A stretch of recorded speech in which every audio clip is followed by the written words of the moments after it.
Makanya kasus korupsi kita nih, rumitnya bukan main. Sebenarnya bukan rumit. Karena yang kena itu banyak. Dan yang banyak itu rata-rata penguasa semua kan. Itu yang ditakutkan itu. Jadi kalau aku usut, masalah. Kalau tak aku usut, dosa.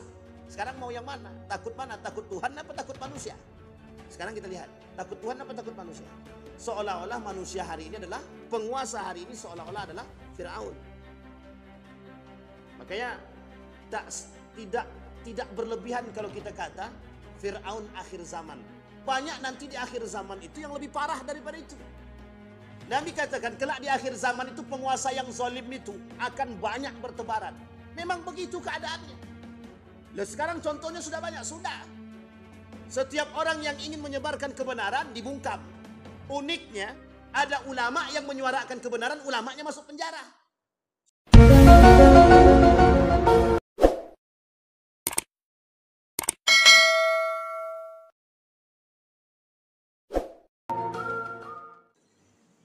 Ya ayuhan nasu attaqu rabbakum alladhi khalaqakum min nafsin wahidah wa khalaqa minha zawjaha wa batha minhuma rijalan katsiran wa nisaa'a wattaqullaha alladhi tasaaluna bihi wal arham innallaha kana 'alaikum raqiba.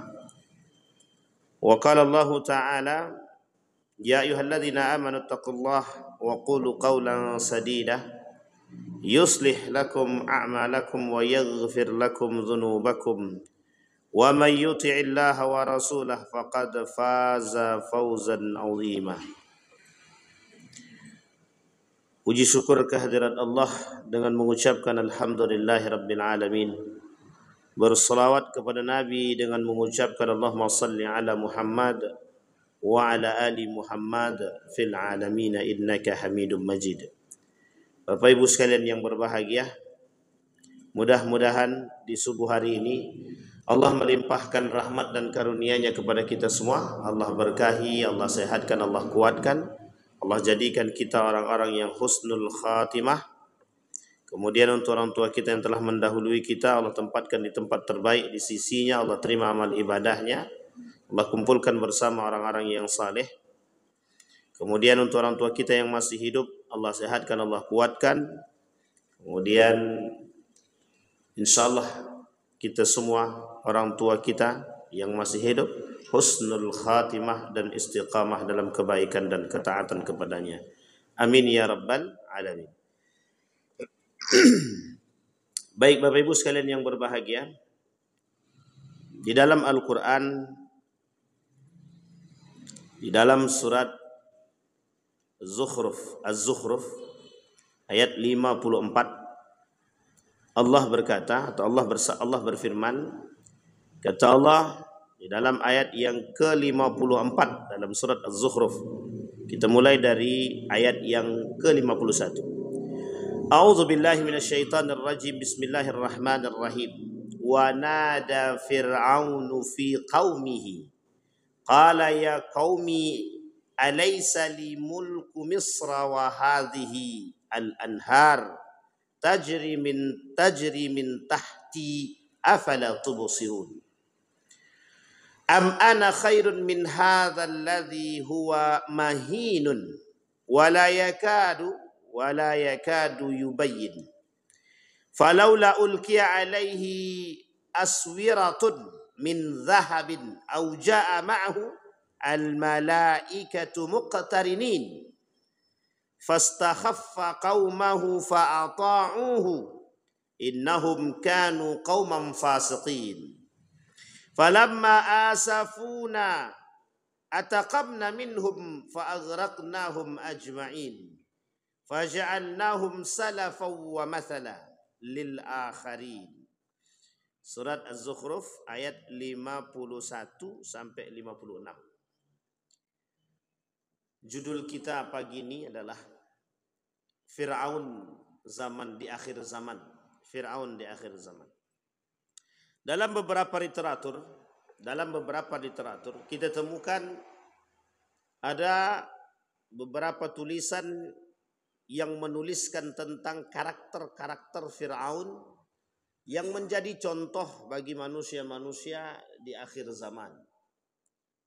yang menjadi pedoman atas kerusakan yang dilakukan oleh manusia di akhir zaman. Fir'aun dalam hal ini merujuk kepada raja Mesir yang zalim yang ketika itu terjadi pada masa Nabi Musa wa Harun. Sehingga dengan kezaliman yang dimiliki oleh Fir'aun ini, kemungkaran yang terjadi, kemaksiatan yang begitu merajalela, Allah turunkan tidak hanya satu nabi, tapi dua nabi sekaligus kepada Fir'aun. Idhaba, kata Allah, hei Musa wa Harun, pergilah. Kemana? Ke Fir'aun. Innahu tagha. Kalimat ini disebutkan di dalam Al-Quran. Innahu tagha. Kalimat tagha ini Allah sebutkan di dalam Al-Quran. Bahkan cerita tentang Fir'aun ini sendiri setidaknya ada 74 ayat yang berbicara. Nanti kita kupas satu persatu. Dari sekian banyak ayat tersebut, mana yang berbunyi akan karakter daripada Fir'aun itu sendiri. Kemudian kata Allah, hei Musa dan Harun pergi ke Fir'aun. Dia sudah terlalu melampaui batas. Di dalam Al-Quran ada dua karakter yang melampaui batas. Ada 3 kalimat yang melampaui batas yang Allah sebutkan. Kalimat pertama, orang yang melampaui batas sampai mengaku diri dia Tuhan, itu kalimat yang digandeng tagha. Tagha ini kesombongan yang melampaui batas sampai mengakui diri dia Tuhan. Yang pertama, maka kalimatnya tagha.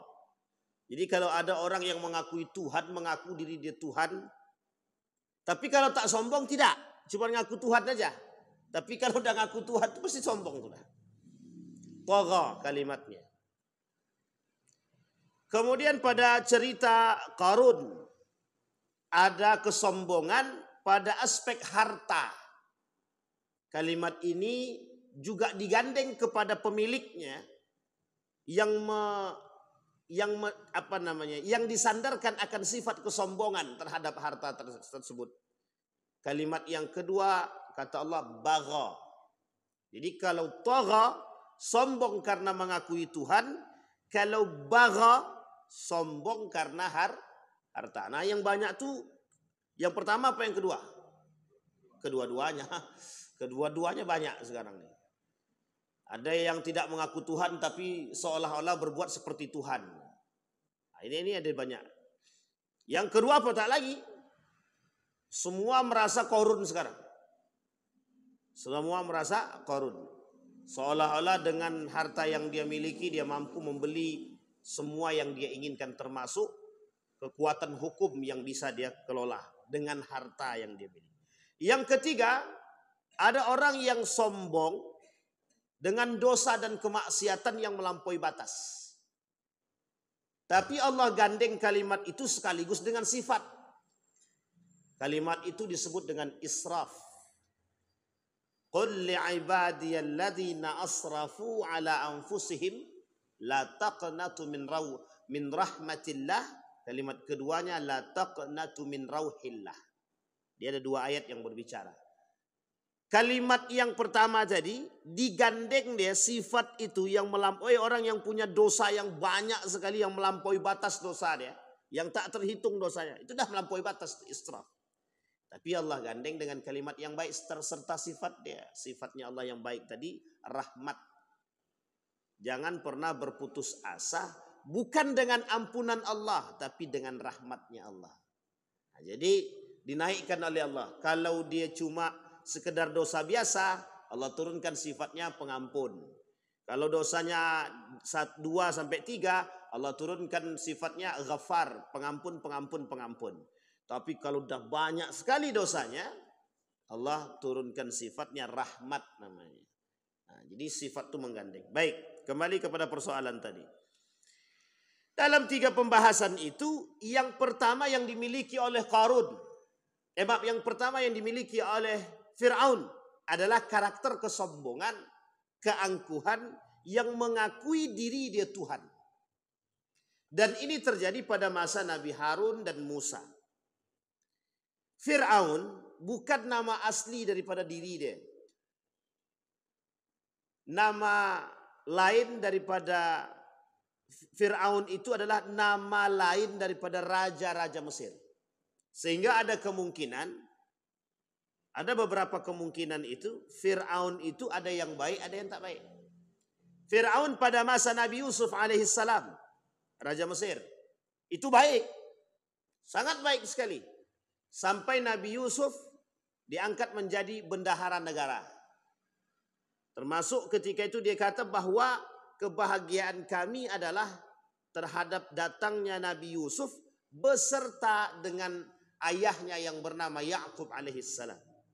Jadi dua nabi sekaligus pada masa itu yang membersamahi keberkahan daripada Mesir itu sendiri. Nabi Yusuf, kemudian Ya'qub alaihissalam, Nabi Ya'qub alaihissalam.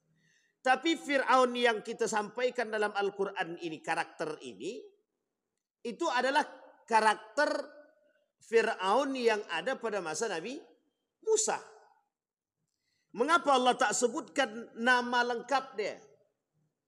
Karena karakter ini, kata para ulama-ulama Al-Quran, ulama-ulama tafsir, penyebutan karakter ini tanpa menyebutkan nama asli, itu menyebutkan bahwa akan terjadi pengulangan kejadian dan karakter itu sendiri. Kita ambil contoh, Maryam. Maryam itu melahirkan tanpa suami atau tanpa laki-laki. Tanpa suami, apa tanpa laki-laki? Sama aja kan? Suami dan laki-laki. Dia ada perbedaan, ada. Ada perempuan melahirkan tanpa laki-laki atau tanpa suami itu. Yang pertama disebabkan married by accident atau memang lahir hamil di luar nikah. Hamil di luar nikah. Tapi kalau Maryam tidak, tanpa disentuh oleh laki-laki. Disebutkan nama dia kejadiannya Maryam. Maka kejadian ini tidak akan terulang kembali. Tidak akan terulang lagi. Ada enggak yang lahir tanpa disentuh laki-laki? Ada enggak wanita yang hamil tanpa disentuh oleh laki-laki sekarang? Tidak ada. Tapi kalau perempuan hamil tanpa suami, banyak. Itu yang disebut dengan kejadian itu. Maka ketika ini dalam aspek kaidah tikrar, pengulangan itu, kalau disebutkan nama, ada kemungkinan besar tidak akan terjadi. Makanya ketika Ali ditanya, keajaiban ketika Ali bin Abi Thalib ditanya tentang kejadian-kejadian yang lahir tanpa disentuh itu, kemudian ada keajaiban yang terjadi di dalam Islam itu seperti Nabi Isa alaihissalam yang bisa berbicara di waktu masih bayi untuk membuktikan akan kenabian yang diberikan semasa dia bayi. Nabi Muhammad, Nabi pada umur 40 tahun. Nabi Isa ketika kecil, bayi, itu sudah bisa membuktikan kenabian dia melalui lisan dia sendiri ketika terjadi fitnah terhadap ibunda tercinta Maryam.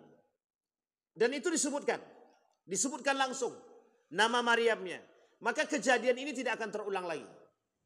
Tapi kalau seandainya hamil luar nikah kan banyak ya. Itu menjadi sebuah tren sekarang. Jadi trennya Eropa berhubungan badan.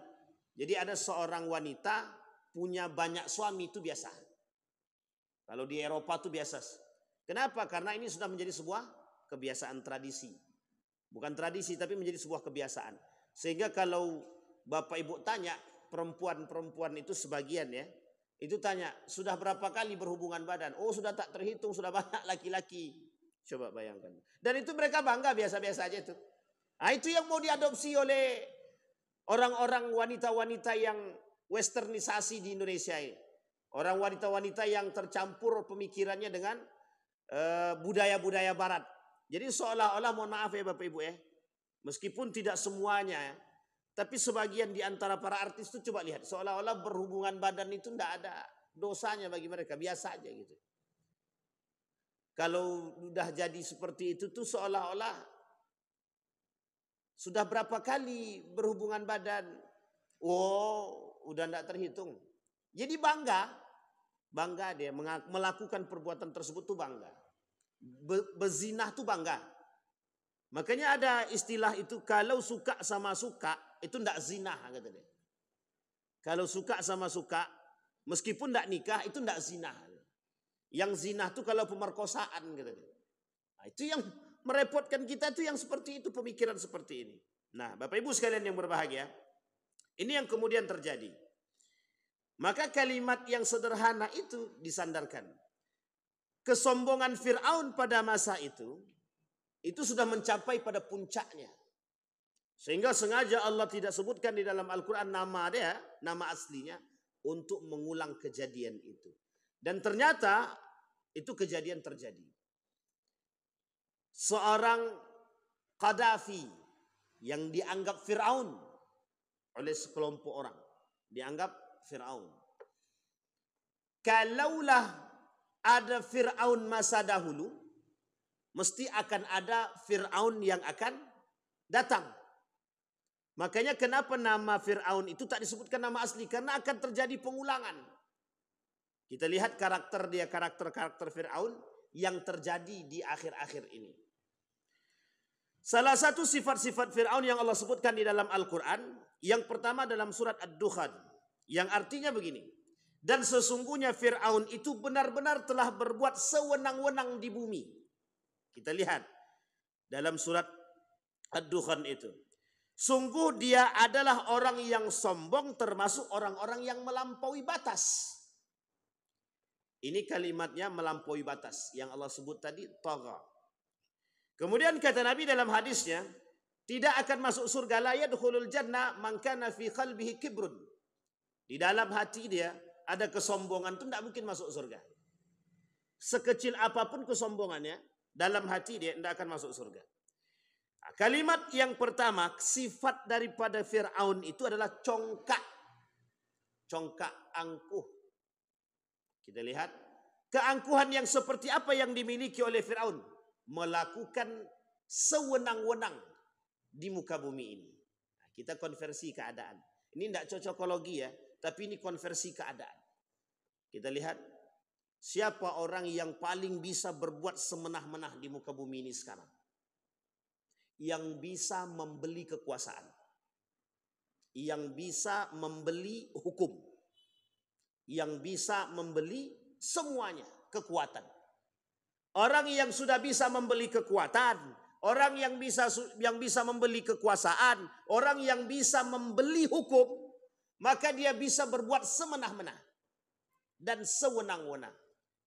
Siapa mereka? Siapapun yang melakukan itu.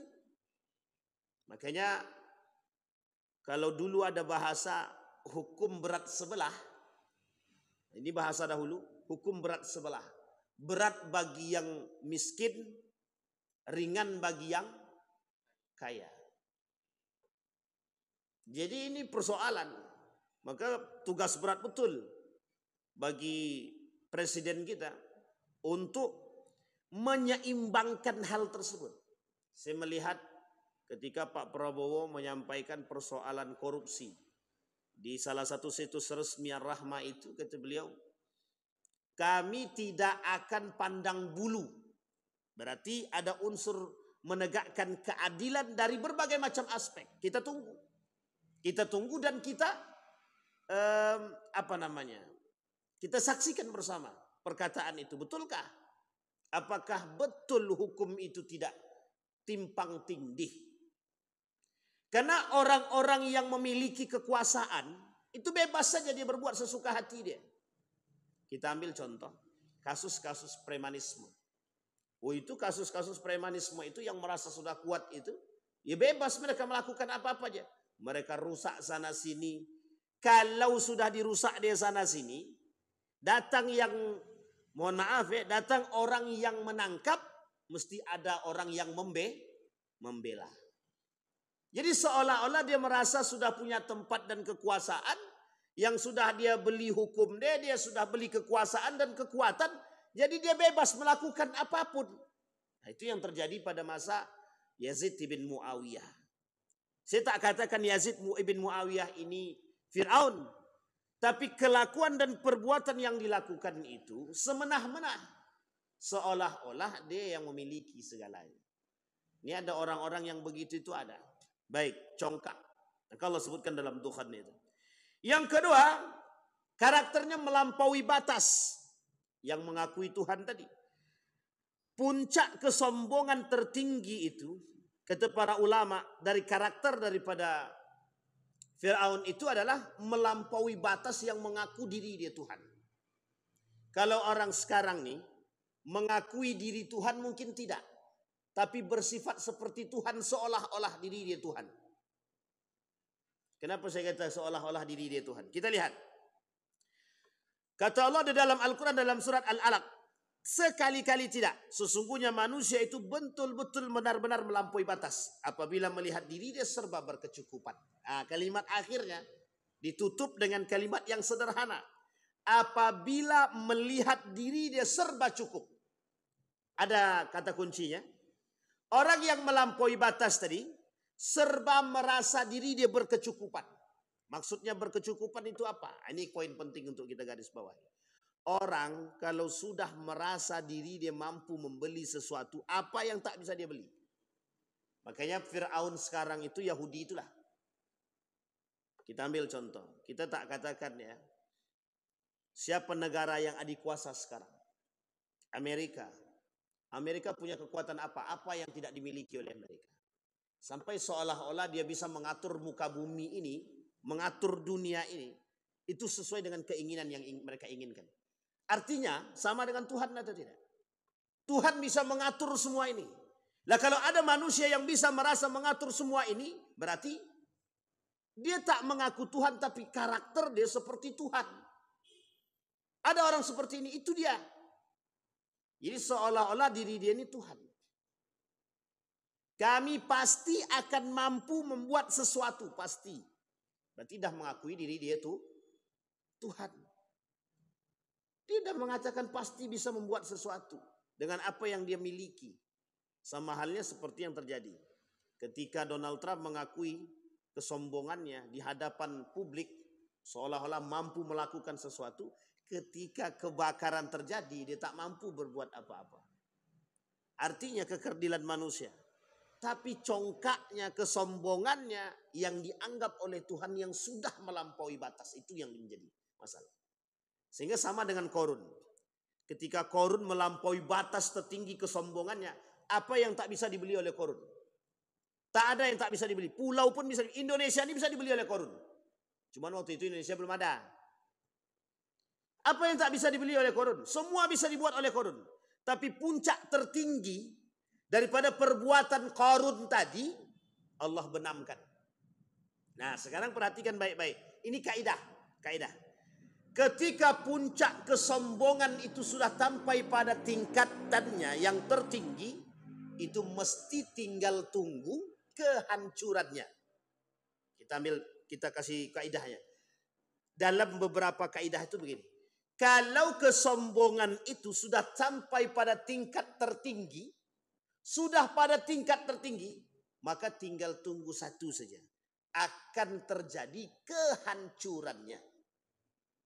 Kita ambil contoh sederhana kaidah. Ada orang kaya, congkak, sombong, angkuh dengan harta yang dia miliki. Dia merasa bisa membeli sesuatu. Maka ada keresahan dalam diri dia yang tak akan pernah dia bisa temukan kecuali dengan hati yang salim. Hati yang baik. Itu tinggal tunggu saja itu. Contoh kerusakan yang akan terjadi. Anak-anak berkelahi dengan persoalan harta. Dan ini terjadi. Terjadi sangat terjadi. Banyak contohnya orang kaya yang punya harta yang sombong. Tahu-taunya generasi yang dia tinggalkan hancur. Ada orang kaya, sombongnya na'udzubillah. Sekali Allah bakar semua harta habis. Miskin mendadak. Kalau bahasanya dulu ada kaya mendadak, sekarang juga ada namanya bahasa miskin mendadak. Kapan itu? Ketika Allah benamkan, ketika persoalan Qarun. Ketika persoalan orang kaya yang Allah benamkan. Banyak Pak. Jadi mudah bagi Allah membalikkan, itu mudah sekali. Hitungan menit, hitungan detik bisa Allah lakukan.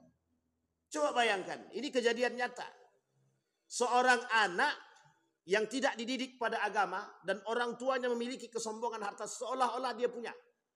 Meninggal dia, anak dia berkelahi. Belum dikuburkan mayat ini lagi, anaknya dah berkelahi persoalan harta. Coba bayangkan. Perkelahian persoalan harta menyebabkan kemiskinan pada diri dia.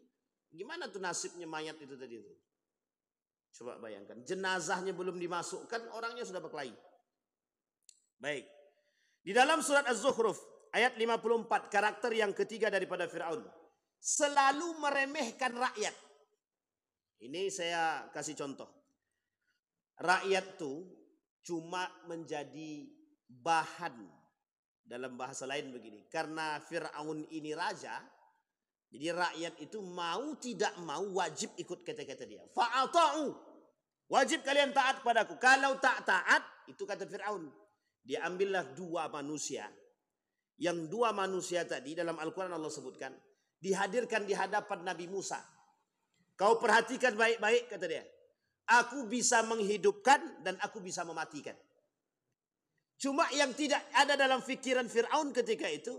Menghidupkan yang mati ini tak bisa. Dia ada dua orang.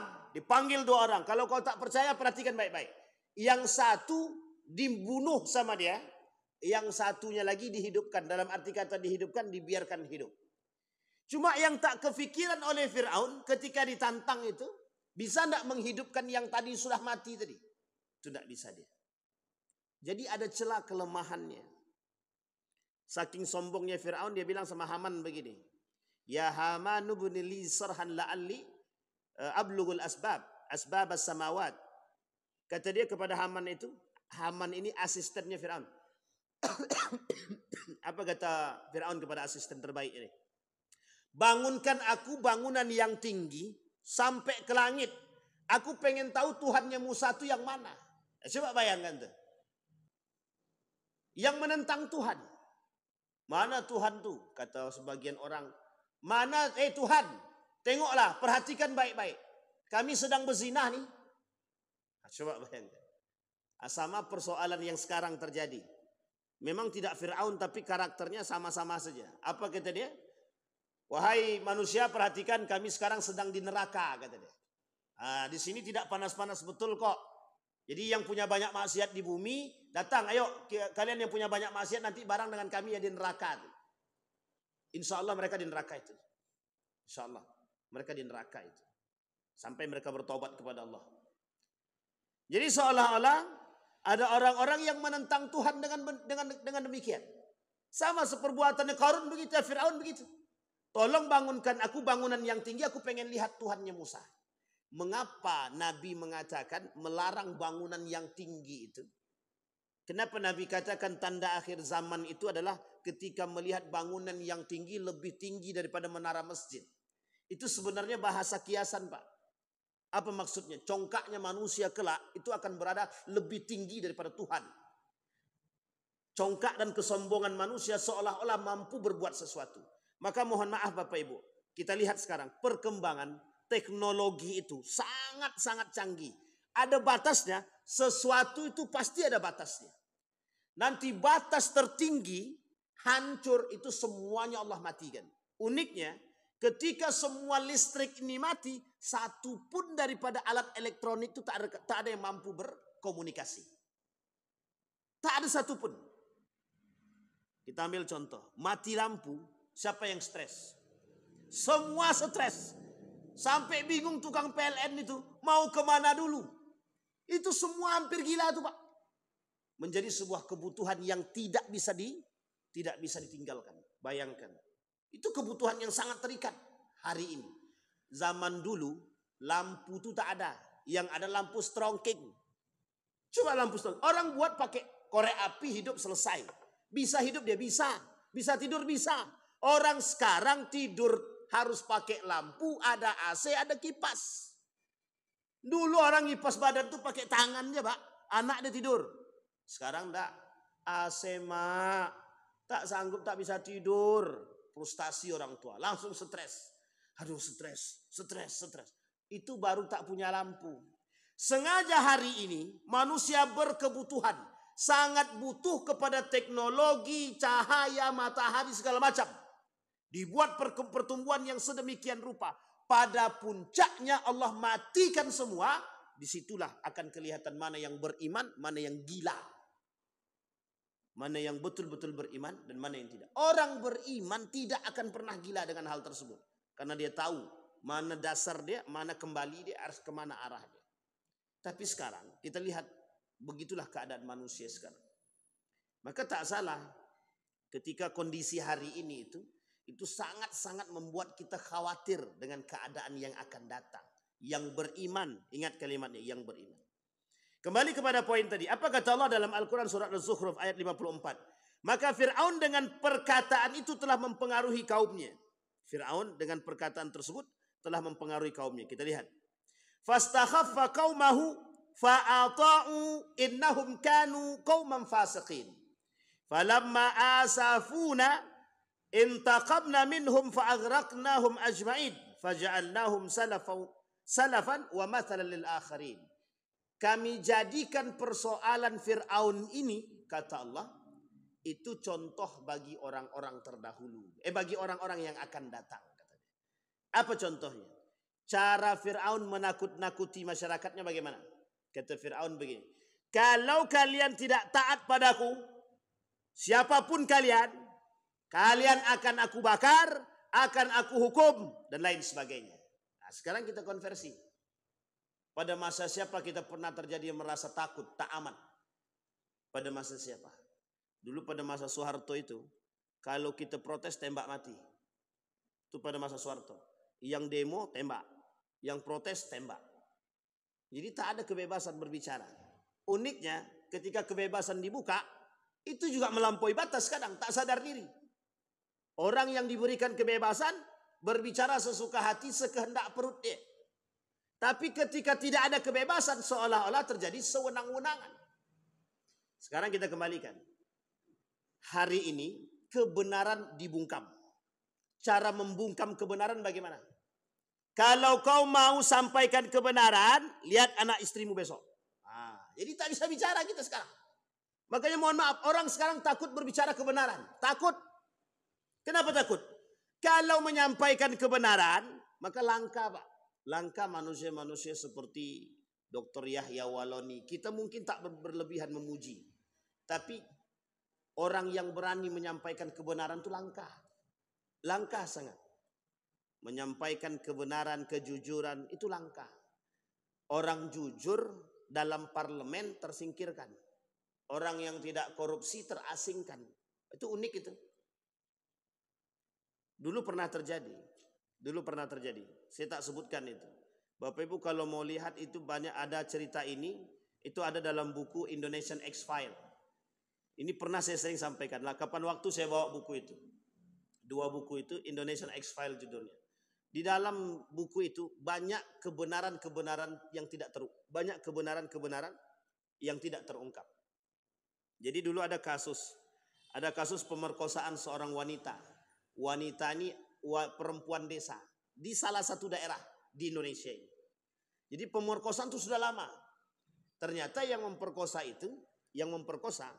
adalah anak dari ya kita anggap bangsawan lah. Anak dari bangsawan. Itu keluar beritanya Pak di koran. Ketika keluar beritanya di media cetak, hari itu juga dikeluarkan dengan media yang sama. Diprotes, yang protes mereka karena mereka punya duit dan kekuasaan, tutup, tidak boleh. Akhirnya berita itu tidak muncul lagi.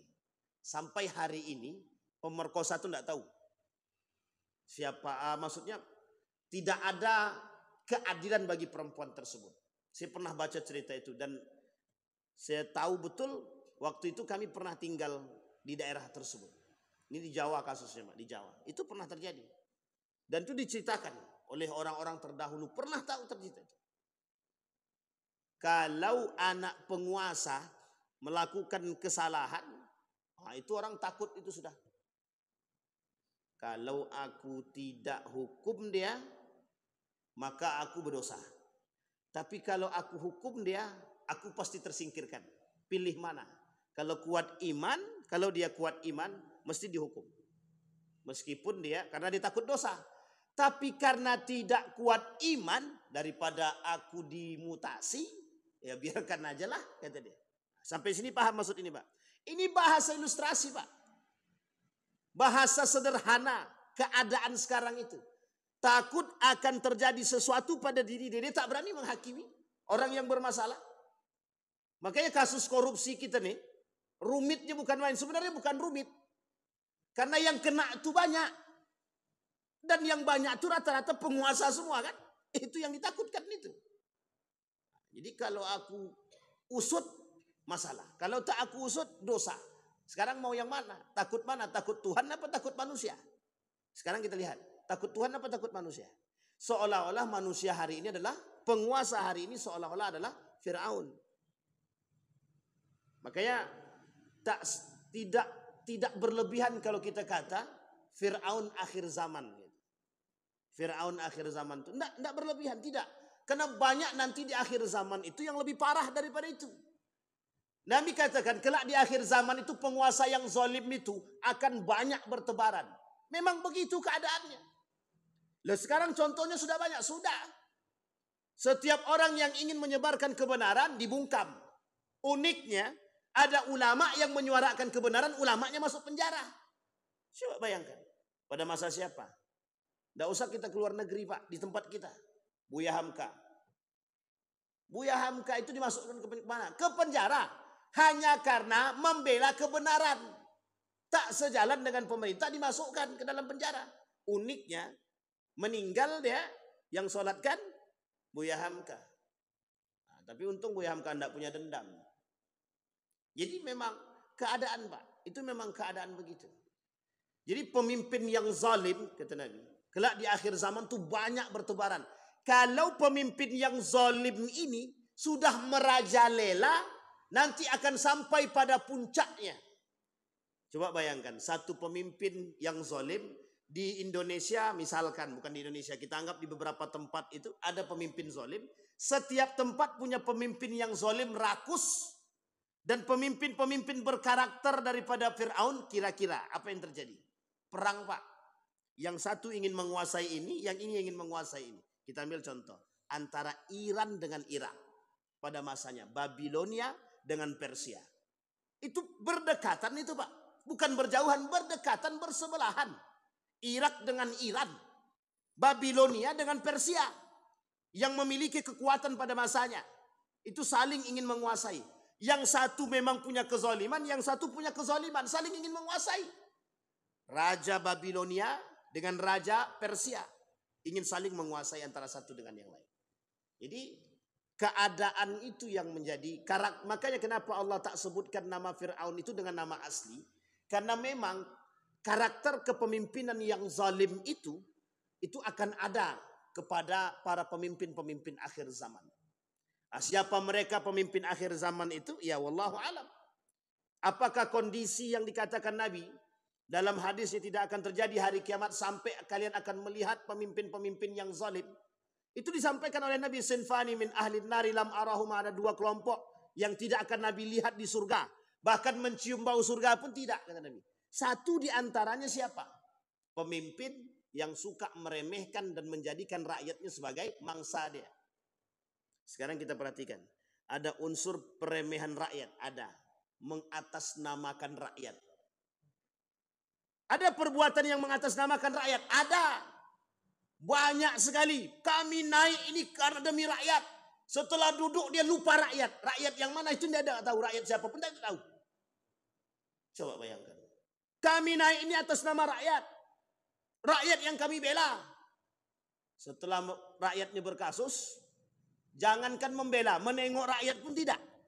Sekarang pertanyaan, rakyat yang mana yang mau dia bela itu? Itu yang pertama. Sekarang yang kedua. Seolah-olah suara rakyat itu tidak ada lagi gunanya. Kenapa tak ada gunanya? Sekian banyak rakyat yang protes, ya biasa-biasa saja. Ya mau protes, proteslah kalian. Yang penting kami di atas makan enak, kata mereka. Sampai di sini bisa dipahami Bapak Ibu ya. Ini karakter. Jadi tidak salah ketika Allah mengatakan masalan lil akharin. Kami berikan contoh bagi yang lain. Maksudnya kalau dia berakal dan beriman mesti dia jadikan contoh. Tapi kalau dia tak berakal, tidak beriman, dia akan menjadi seperti yang dibuat oleh Firaun. Maka kita lihat Bapak Ibu. Ada orang-orang yang mohon maaf sekarang itu menjadi pemimpin dari seorang penghafal Quran misalkan. Mengerti Al-Quran. Dia paham betul Pak bagaimana seharusnya dia berbuat. Dia paham. Dia tahu betul. Dulu ada pemimpin kami di salah satu kota di Pekanbaru ini. Salah satu kabupaten di Pekanbaru di Riau ini. Itu Pak ketika dia perjalanan dinas. Itu kan ada uangnya itu Pak. Ada uang perjalanan dinas. Besi saduit nih dikembalikannya kepada pemerintah. Sampai orang di sekitar dia itu protes. Kenapa Bapak kembalikan? Mending kita buat untuk makan. Apa kata dia? Bukan hak saya. Itu kalau orang mengerti agama. Sekarang beliau dosen di Universitas Islam Riau itu. WIR. Coba bayangkan apa kata dia? Ini bukan hak saya. Sepeser pun tidak mau dia ambil Pak. Berangkat haji dia tidak mau dibiayai oleh pemerintah, dia biaya sendiri. Padahal dia pemimpin kepala daerah. Saya tahu betul itu. Karena waktu itu pada masa sama dengan saya berangkat hajinya waktu itu 2010. Coba bayangkan. Kalau dia mengerti agama. Kalau dia tak paham betul dengan agama. Dia paham betul dengan Al-Quran. Maka mohon maaf Pak. Orang hafal Quran tapi tidak paham Al-Quran belum tentu bisa menjalankan nilai Al-Quran Pak. Berat Pak, berat.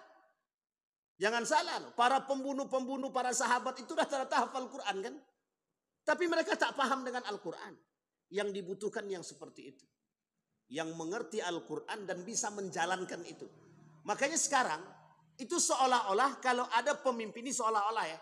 Kalau dulu kita lihat pemimpin yang adil itu biasa. Biasa banget itu. Salahuddin Al-Ayyubi, Muhammad Al-Fatih, Utsman bin Affan, Ali bin Abi Thalib. Dan terus Marwan, Harun Ar-Rasyid.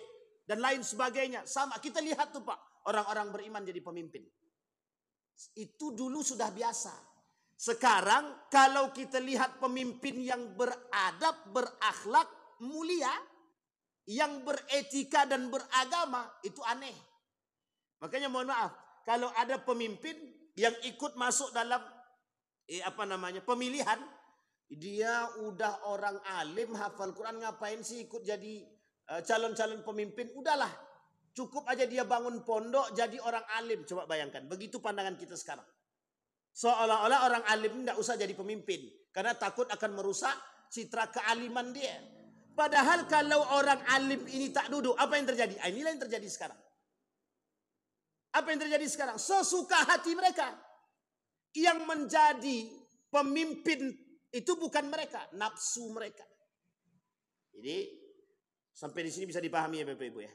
Jadi makanya Bapak Ibu, orang yang berakal, orang yang betul-betul berakal dan beriman tidak akan memilih pemimpin yang memimpin dengan nafsu, tidak akan. Tidak akan. Makanya ada istilah bahasa begini, seharusnya yang jadi pemimpin itu orang kaya. Kalau dia miskin dia cari kekayaan. Yang kaya seperti apa dulu Pak? Kalau kaya dia tak beriman, makin jadi Pak memperkaya diri dia. Bukan tak ada contohnya. Orang kaya jadi pemimpin, memperkaya diri. Bukan semakin memiskinkan, memperkaya diri. Dan itu kejadian itu. Baik. Itu yang ketiga, karakter daripada Firaun. Meremehkan rakyat dan menjadikan rakyat itu sebagai mangsa. Dan itu disebutkan oleh Hasan Al-Basri. Ada pemimpin yang diberikan arzaqahullahul mansibah yusibu bihin nas. Dia diberikan kejabatan kekuasaan oleh Allah, dianugerahkan di rezeki mansibah. Mansibah itu jabatan. Tapi dengan jabatan tersebut dia gunakan untuk memeras rakyat dia. Nah, ini poin-poin penting.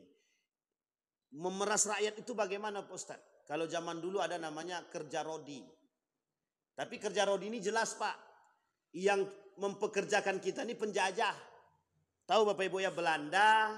Kita punya ada Jepang, ada Belanda yang pernah menjajah negara kita. Kira-kira ini orang-orang kita atau orang luar? Belanda sama Jepang ini. Orang luar yang menjajah kita. Sekarang tidak. Yang menjajah kita siapa? Orang kita sendiri. Nah itu dia. Agak-agak gimana sedikit gitu kan. Lebih sakit mana? Dijajah orang luar apa dijajah orang pribumi? Dua-duanya sakit Pak. Jadi disinilah bahasanya. Jadi seolah-olah rakyat itu. Tapi akan ada pada masanya. Ada pada masanya. Erdogan. Sebelum Erdogan itu ada namanya Fathullah Gulen. Yang pertama sekali bersama Erdogan menaklukkan Kemal Atatürk itu. Nah, ini poin penting untuk dipahami Pak dalam sejarah Turki. Itu dari mana asalnya? Tanpa ada pertumpahan darah ya, tanpa ada pertumpahan darah. Kudeta tanpa ada pertumpahan darah. Itu ketika rakyat sudah muak, ketika masyarakat sudah muak betul dengan perbuatan-perbuatan pemimpin yang zalim itu, seperti yang dilakukan oleh Kemal Atatürk, dibangunlah oleh Fathullah Gulen dengan Erdogan ketika itu partai anak muda dengan gaya politiknya politik identitas, kembali kepada agama, kembali kepada negara, artinya pribumi. Jadi bahasa lainnya nasionalisasi, nasionalisme. Nah, kalau sekarang ini ada NKRI harga mati. Cuman masalahnya NKRI harga mati ini kadang-kadang nggak pada tempatnya gitu. Ini poin penting untuk kita. Jadi ini ada Pak. Muak sudah pada puncaknya. Kezoliman yang sudah pada puncaknya. Kurang apa Erdogan itu? Kurang berkuasa apa? Kurang apa dia? Kekuasaan apa yang tak dia miliki? Kehebatan apa yang tidak dia miliki? Panglima tertinggi di Turki itu. Sampai bisa mengambil alih menjadi presiden. Coba bayangkan tertinggi. Tapi nasib dia dikudeta. Dikudeta. Soeharto dikudeta atau tidak? Dikudeta. Siapa yang mengkudeta Soeharto? Ini masa reformasi. Artinya sama Pak. Keadaan itu akan pernah terjadi. Akan terulang. Maka sesuatu yang dilakukan. Coba lihat, perhatikan kasusnya Fir'aun. Fir'aun itu meninggalnya kapan? Diapain? Ditenggelamkan di laut. Saking muaknya Allah dengan karakter Fir'aun tadi. Sudah mengakui diri dia Tuhan. Allah tunjukkan satu saja. Ketika masuk dalam air, berenang pun tak sanggup. Berenang pun tak sanggup untuk selamat. Sebenarnya, kalau kita mau berpikir dengan karakter kemanusiaan. Misalnya, kalau dia betul-betul raja, pasti dia bisa berenang. Harusnya bisa selamat kan. Tapi Allah berkuasa atas segalanya. Kenapa tak bisa? Bayangkan pemimpin-pemimpin yang zalim pada masa itu. Hanya seekor lalat bisa membunuh.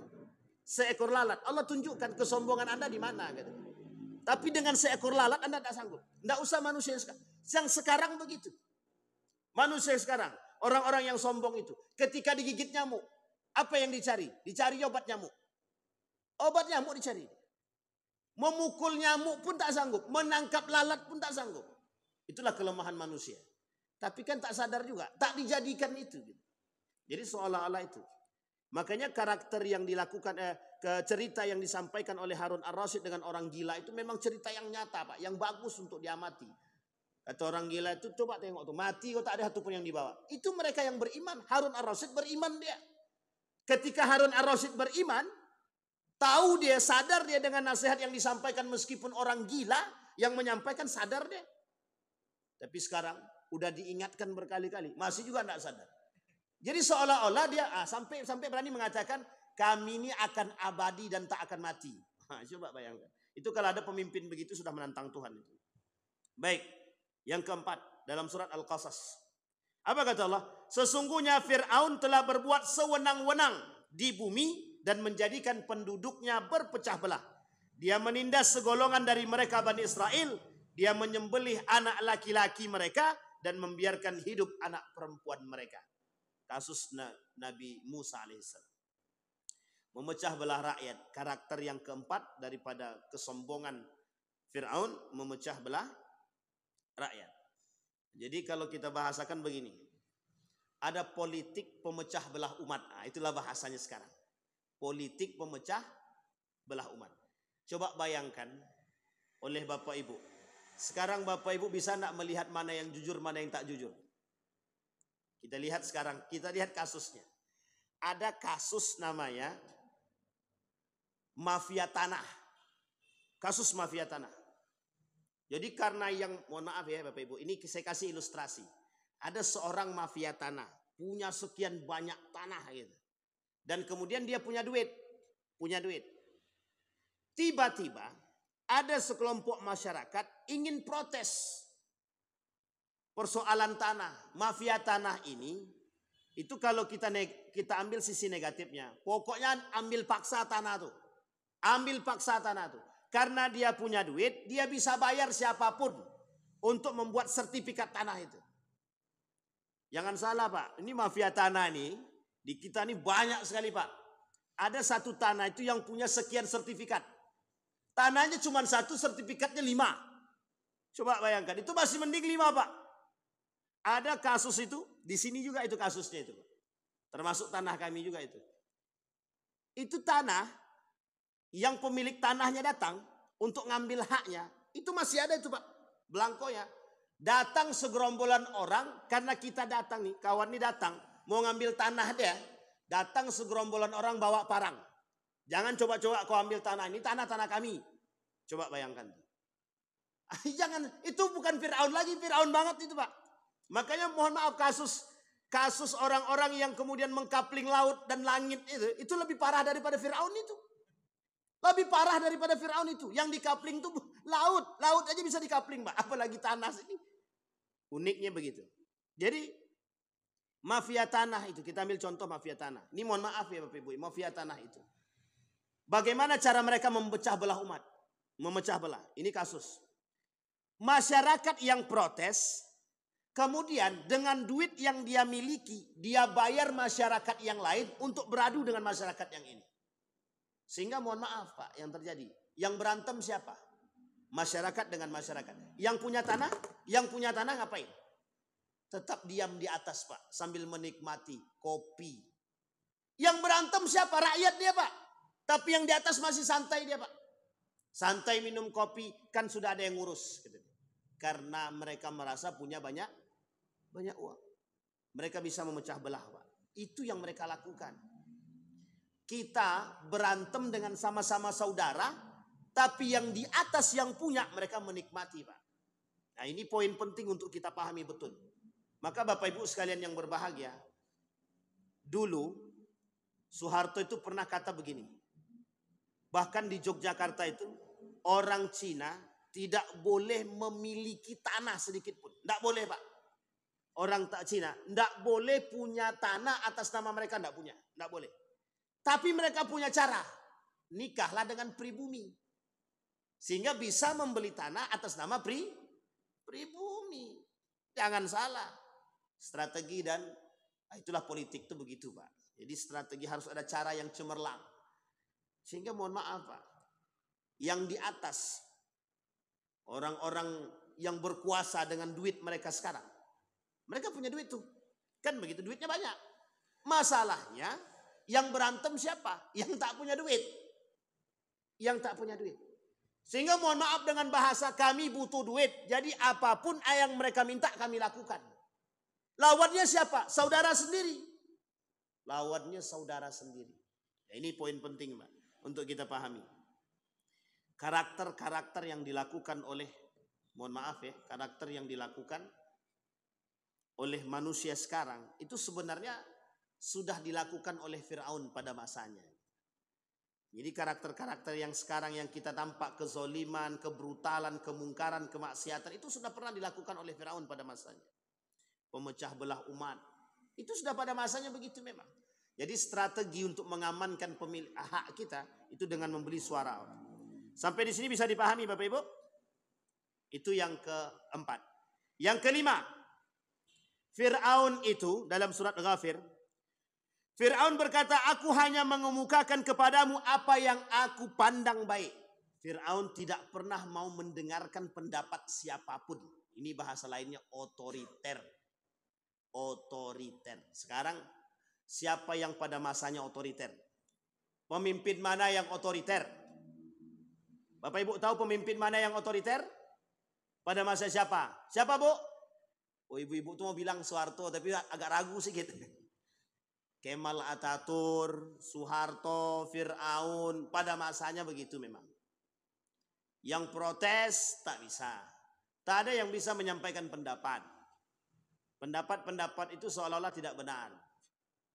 Kenapa tidak benar? Karena yang benar adalah pendapat diri dia sendiri. Jadi kalau ada manusia yang suka menganggap pendapat dia lebih baik, berarti Fir'aun kecil. Ya, ada orang sekarang yang tak mau mendengarkan pendapat orang lain, berarti Fir'aun dia itu. Ya mungkin bukan Fir'aun yang sesungguhnya, tapi karakter Fir'aun dia miliki itu. Baik, ini banyak nih Pak, ada 16 karakter. Kalau kita sampaikan semua, ini bisa sampai jam 9 pagi nih. Jadi kita sampaikan sebagian saja. Nanti kita sambung dengan kita tutup insya Allah di pertemuan selanjutnya. Nanti kita tutup dengan bagaimana keadaan Fir'aun yang sekarang. Baik, apa kata para ulama? Ulama Al-Quran, ulama tafsir terhadap surat Ghafir ini. Fir'aun berkata, aku hanya mengemukakan kepadamu apa yang aku pandang baik. Ketika Qarun menolak nasihat yang diberikan oleh Nabi Musa. Sampai Qarun bilang begini, innama utitu ala ilmin indi. Aku nih kaya, itu karena hasil usahaku. Jadi kalian tak usah lagi atur-atur aku. Ini sama dengan bahasa yang tadi sebenarnya. Tidak ada pendapat satupun yang bisa diterima oleh Fir'aun. Kenapa? Karena menurut Fir'aun aku ini sudah Tuhan. Kalau orang sudah mengaku Tuhan, dia tidak butuh lagi pendapat yang lain, itu tidak butuh. Pendapat yang paling benar adalah pendapat diri dia. Sekalipun pendapat orang lain benar, maka semua orang akan membenarkan pendapat yang dia salah. Yang dia anggap benar meskipun salah. Nah, sekarang kalau kita lihat ciri khas seperti itu. Ya kalau ada manusia yang menganggap pendapat dia lebih baik dan tak menerima pendapat yang lain, ya bisa jadi mungkin bagian daripada Fir'aun. Tapi kalau pendapat dia benar, itu tidak ada masalah. Tapi ada pendapat dia salah, tapi dia tak mau menerima pendapat yang benar dari yang lain, nah itu yang disebut dengan Fir'aun tadi itu di situ. Banyak apa tidak yang begitu? Nah, itu pandai-pandai Bapak Ibu lah menilai. Banyak apa tidak itu? Yang keenam, yang terakhir. Yang keenam, menjauhkan masyarakat daripada kebenaran. Nah, ini poin penting Pak. Menjauhkan masyarakat daripada kebenaran. Na'udzubillah, na'udzubillah. Semoga pemimpin kita yang hari ini, yang memimpin kita dimanapun, mereka betul-betul sadar akan kebenaran, kejujuran, dan keadilan. Semoga para ulama-ulama kita yang dekat dengan mereka mampu membisikkan mereka atas kesalahan yang mereka buat sehingga dibenarkan oleh para ulama kita. Itu yang kita harapkan Pak. Kenapa? Mohon maaf. Kita takut kebenaran itu oleh manusia hari ini sesuatu yang tabu. Kalau kejahatan yang tabu pada masanya sudah pernah kita rasakan. Jadi bohong itu tabu, bezinah itu tabu, khamar itu tabu. Yang kita takutkan sekarang, kebenaran itu yang tabu. Paham maksudnya Bapak Ibu? Kebenaran itu yang tabu. Jadi maksiat biasa, tidak maksiat itu tabu. Korupsi itu biasa, tidak korupsi itu tabu. Jujur itu tabu, bohong itu biasa. Khamar itu biasa, yang tidak minum khamar itu tabu. Judi itu biasa, yang tidak berjudi itu tabu. Sampai di sini bisa dipahami ya Bapak Ibu ya. Yang kita takutkan yang seperti ini. Membungkam kebenaran, sehingga kelak kebenaran yang dibungkam ini mohon maaf ilustrasinya begini. Jadi ada kebenaran yang tidak boleh diungkap. Kalau kebenaran ini diungkap, maka orang yang mengungkap kebenaran ini hilang, dibunuh. Misal contoh. Artinya ketika ada manusia yang mengungkapkan kebenaran, maka akan dibunuh atau akan dieksekusi atau apa terserahlah. Dengan kondisi seperti ini menakut-nakuti masyarakat agar tidak berkata benar. Sehingga ketika banyak masyarakat terbungkam dengan kebenaran, secara sendirinya kebenaran itu tertutupi. Sampai di sini paham, Bapak Ibu? Ini ilustrasinya begitu. Awalnya dibungkam dulu, ditakut-takuti dengan ancaman. Kalau sudah begitu, kelak dia akan secara sederhana secara kesendiriannya tertutup. Kenapa? Orang sudah takut mengungkapkan kebenaran. Kalau diungkapkan takut dihukum. Kalau tidak diungkap, dia tanam. Udahlah, diam aja lah dalam diri. Tak usah ikut-ikutan. Paling begitu kita, Pak. Sehingga mohon maaf. Kebenaran akan mengungkapkan kebenaran itu menjadi sesuatu hal yang tabu. Dan itu mohon maaf Bapak Ibu, mohon maaf. Sudah pernah kita rasakan. Bahkan sampai hari ini tidak seutuhnya banyak yang berani mengungkapkan kebenaran. Kenapa? Karena kebenaran itu dibungkam. Kita takutkan yang terjadi seperti itu. Maka Bapak Ibu sekalian yang berbahagia, tapi ingat, yakinlah, ini wajib kita imani. Kelak di akhir zaman, yang kebenaran itu memang tidak akan pernah kita pandang. Kebenaran itu akan tertutup. Kejahatan, kemaksiatan, itu yang akan terang benderang. Jadi kalau sudah nampak itu pada puncaknya, mohon maaf ya, jadi memang kenapa yang sekarang kita lihat itu kemaksiatan, kemungkaran kok merajalela? Kata Nabi, kalau sudah nampak kemaksiatan merajalela, perzinahan merajalela, fahsya merajalela, mungkar merajalela. Ingat, ada ingatnya kata Nabi. Bisa jadi kiamat itu sudah semakin dekat. Karena pada puncaknya Pak, kalau sudah sampai pada puncaknya, maka akan terjadi semua akan dihancurkan oleh Allah. Ada satu hadis baginda Nabi Muhammad SAW. Kata Nabi, kalau ada orang yang sadar akan kemaksiatan dan kemungkaran dan dia hanya berdiam diri, ingat kalimatnya, dia hanya berdiam diri. Sampai Nabi katakan, la yaqifanna ahadukum rajulun zulman yuqattilu rajulun zulman. Janganlah sampai kalian berdiam diri kepada, kata Nabi, ketika melihat seseorang dianiaya. Kalau ada orang yang diam terhadap sesuatu yang kemaksiatan, kemungkaran, dan orang-orang yang dianiaya dan dia tidak mencegahnya, maka mereka bagian daripada pelaku. Coba bayangkan. Nabi kata dalam hadisnya begitu. Jadi salah satu cara kita mencegah perbuatan-perbuatan yang keji dan mungkar itu dengan terus memprovokasi orang tua agar bisa memberikan pengawasan yang ketat. Jadi Bapak Ibu, kakek-kakek, atuk-atuk, nenek-nenek, sampaikan kepada anak-anaknya, cucu-cucunya, bahwa keadaan kita ini sedang tidak baik-baik saja. Dan kita betul-betul harus bisa memberikan pengawasan yang ketat, yang kuat kepada mereka. Kalau kita tidak mau menyesal kelak. Nah, ini poin penting untuk kita sebelum kita tutup. Semoga karakter-karakter Fir'aun ini bisa kita ambil contoh. Insya Allah kita lanjutkan di pertemuan yang akan datang. Dengan karakter selanjutnya sampai akhir. Baru nanti kita tutup dengan Fir'aun di akhir zaman. Seperti contoh-contoh para pemimpin-pemimpin yang zalim yang mencontoh kepemimpinan Fir'aun. Mudah-mudahan ada manfaatnya bagi kita semua. Mudah-mudahan bisa menjadi pedoman bagi kita. Setidaknya kita bisa mengambil faidah daripada ayat-ayat Al-Quran yang Allah ceritakan di dalam Al-Quran tentang cerita-cerita Fir'aun, yang insya Allah bagi orang berakal dan beriman bisa diambil pelajaran dan faidah yang bisa kita masukkan dalam kehidupan kita. Mudah-mudahan bermanfaat. Kita berdoa kepada Allah. A'udzubillahi minasyaitonir rajim. Bismillahirrahmanirrahim. Alhamdulillahirabbil alamin. Hamdas syakirin, hamdan naimin. Hamdan yuwafi ni'amahu wa yukafi'u mazidah. Ya Rabbana lakal hamdu kama yanbaghi li jalali wajhikal karim wa 'azimi sultanik. Allahumma salli ala Muhammad wa ala ali Muhammad. Allahumma ighfir lana dhunubana wa dhunuba walidina warhamhuma kama rabbayana shaghara. Allahumma ighfir lahum warhamhum wa'afihim wa'fu anhum wa akrim nuzulahum wa wasi' madkhalahum waj'al al-jannata mathwahum. Allahumma inna ala dhikrika wa syukrika wa husna ibadatik. Allahumma ansur man nasara ad-din wa akhdhul man khadhal muslimin. Allahumma ansur man nasara ad-din wa akhdhul man khadhal muslimin. Allahumma ansur ikhwanana al-mujahidin fi Palestin wa fi Gaza wa fi kulli makan. Allahumma faqihna fi ad-din wa 'allimna at-ta'wil. Rabbana hab lana min azwajina wa dhurriyyatina qurrata a'yun waj'alna lil muttaqina imama.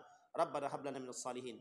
Rabbana zalamna anfusana wa illam taghfir lana wa tarhamna lanakunanna minal khasirin.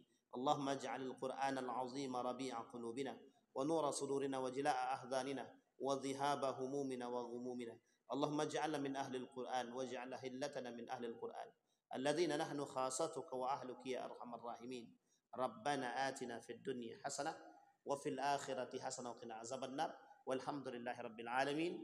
Assalamualaikum warahmatullahi wabarakatuh.